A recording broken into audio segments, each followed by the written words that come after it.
சமையல். இன்றைக்கி நம்ம பிரியாணி ரெசிபியில் பன்னீர் பிரியாணி தாங்க பார்க்க போகிறோம். அது தேவையான பொருட்கள் பார்த்துலாமா? பன்னீர் என் பையன் இப்படி குட்டி குட்டியாக அரிஞ்சு வச்சுருக்கான். பாசுமதி ரைஸ் 1/2 மணி நேரம் ஊற வச்சுக்கோங்க.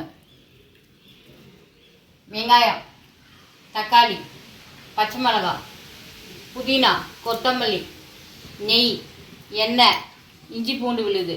கரம் மசாலா வந்து அவன் பையனோட ஃப்ரெண்டு வாங்கிட்டு வந்து கொடுத்தது. பிரியாணி மசாலா, ஹைதராபாத் பிரியாணி மசாலா. அது இல்லைன்னா சாதா மசாலா கூட போட்டுக்கலாம். மிளகாத்தூள், உப்பு. பன்னீரை பொரிச்சிக்கலாம். கொஞ்சோண்டு நெய் ஊற்றிக்கோங்க, எண்ணெய் ஊற்றிக்கோங்க. எண்ணெய் காஞ்சோடனே பன்னீரை பொரிச்சிக்கலாம். எண்ணெய் காஞ்சோடனே இது பன்னீர் போட்டு நல்லா ப்ரௌன் கலரில் பொரிச்சு எடுத்துக்கோங்க.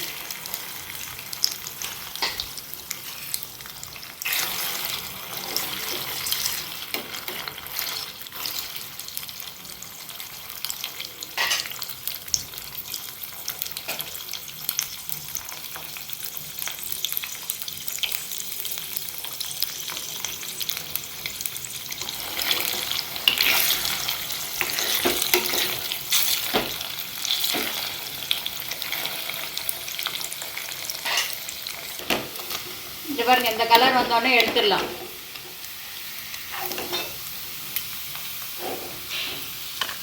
குக்கர் வச்சுக்கலாங்க. குக்கர் வச்சுட்டு எண்ணெய் ஊற்றிக்கோங்க, நெய் ஊற்றிக்கோங்க. கொஞ்சம் நெய் வச்சுக்கோங்க, லாஸ்ட்டில் ஊற்றிக்கலாம்.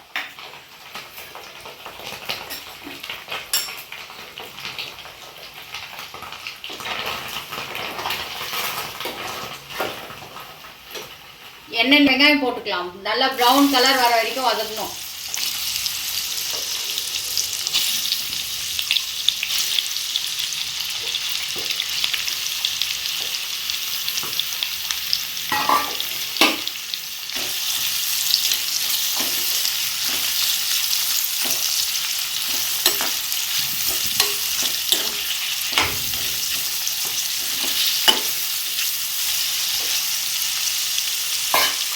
இதுலேயே பச்சை மிளகாவும் போட்டுக்கலாம்.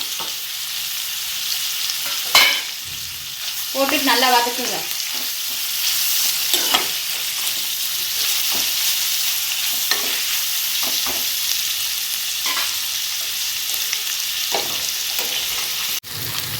இங்கே பாருங்க, இந்த கலர் வந்தோடனே கொஞ்சமாக புதினா போட்டுக்கோங்க. அப்போ தான் டேஸ்ட் நல்லாயிருக்கும். அப்புறம் கொஞ்சோண்டு கல்லுப்பு போட்டுக்கலாம்.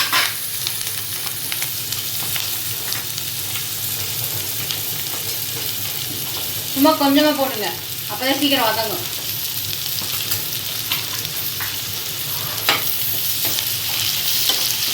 பாருங்கள், கலர் மாறுது பாருங்கள். கலர் லைட் ப்ரௌனாக வருது.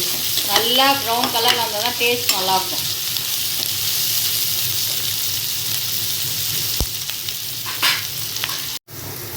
இந்த மாதிரி ப்ரௌன் கலர் வர வரைக்கும் வதக்கிக்கோங்க.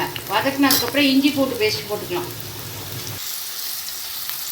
இஞ்சி பூண்டு பேஸ்ட் போட்டுக்கலாம். போட்டு இதையும் வதக்குங்க. ஒரு 2 நிமிஷம் வதக்குங்க.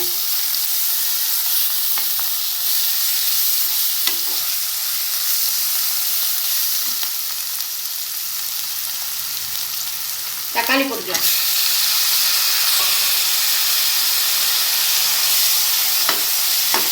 அதிலே கொஞ்சமாக கரம் மசாலா போட்டுக்கலாம். போட்டு நல்லா வதக்குங்க. தக்காளி நல்லா மேஷ் ஆகி வரணும்.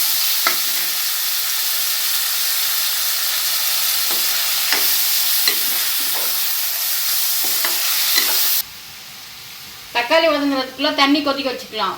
1 டம்ளருக்கு 1.25 1.5 டம்ளர் வரைக்கும் வச்சுக்கோங்க. உங்களுக்கு குழப்பிருக்கும்னு நினைக்கிறேன்னா 1 டம்ளர் அரிசிக்கு 1.5 டம்ளர் தண்ணி வச்சுக்கோங்க. இதை நல்லா கொதிக்க வச்சுக்கோங்க. அதுக்குள்ள அது இதாகிடும், தக்காளி வதங்கிடும். வதங்கி வருது பாருங்கள். நல்லா இன்னும் நல்லா வதங்கணும், சுருண்டு வரணும்.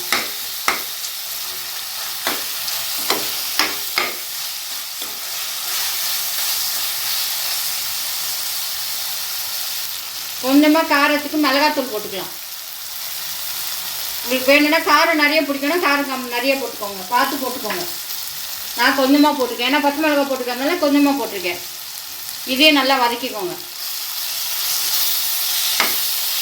நான் வதங்கின உடனே காட்டுறேன். இந்த கிரேவிக்கு உப்பு போட்டுக்கலாம். பார்த்து போட்டுக்கோங்க. ஏற்கனவே கொஞ்சம் போட்டுருக்கோம் வேறு, அதுக்கேற்ற மாதிரி போட்டுக்கோங்க. வதங்கினோடனே அரிசி போட்டுக்கலாம். இப்போ இங்கே பாருங்கள், நல்லா வதங்கி வந்துட்டு பாருங்கள்.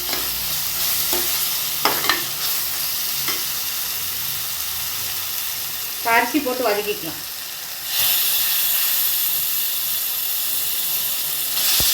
இந்த மாதிரி மிக்ஸ் பண்ணிக்கோங்க.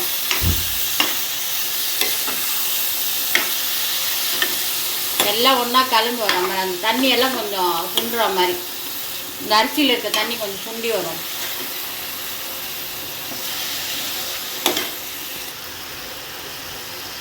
பன்னீர் போட்டுக்கலாங்க.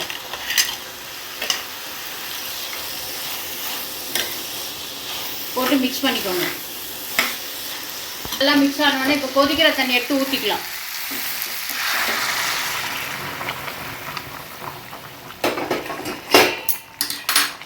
ஊற்றி நல்லா மிக்ஸ் பண்ணுங்க.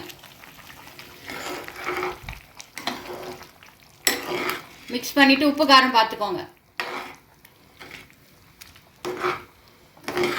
இப்போ காரம் வேணா போட்டுக்கோங்க. எல்லாம் கொஞ்சம் சுண்டி வந்தப்ப இங்கே பாருங்கள், கொஞ்சம் இழுத்துருக்கு பாருங்கள். இந்த டைமில் தம் போட்டுக்கலாம்.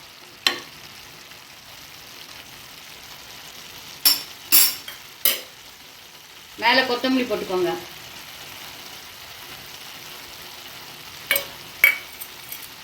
நெய் ஊற்றிக்கோங்க. கொஞ்சமாக ஊற்றிக்கோங்க. போட்டுட்டு அப்படியே சிம்மில் வச்சு மூடிடலாம். குக்கர் மூடி 15 நிமிஷம் வெயிட் போடுங்க. 15 நிமிஷம் வைங்க சிம்லே.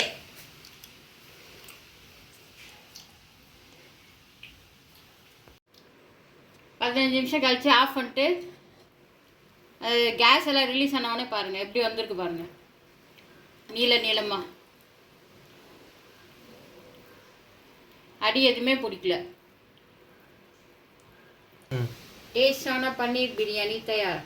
இதை பிடிக்கிறவங்க லைக் பண்ணுங்கள், கமெண்ட் பண்ணுங்கள், சப்ஸ்கிரைப் பண்ணாதவங்க சப்ஸ்கிரைப் பண்ணுங்கள், ஷேர் பண்ணுங்கள். இது தாழ்ச்சாவோட சாப்பிட்றப்ப நல்லாயிருக்கும். அடுத்த வாட்டி அந்த தாழ்ச்சா வீடியோ போடுறோம்.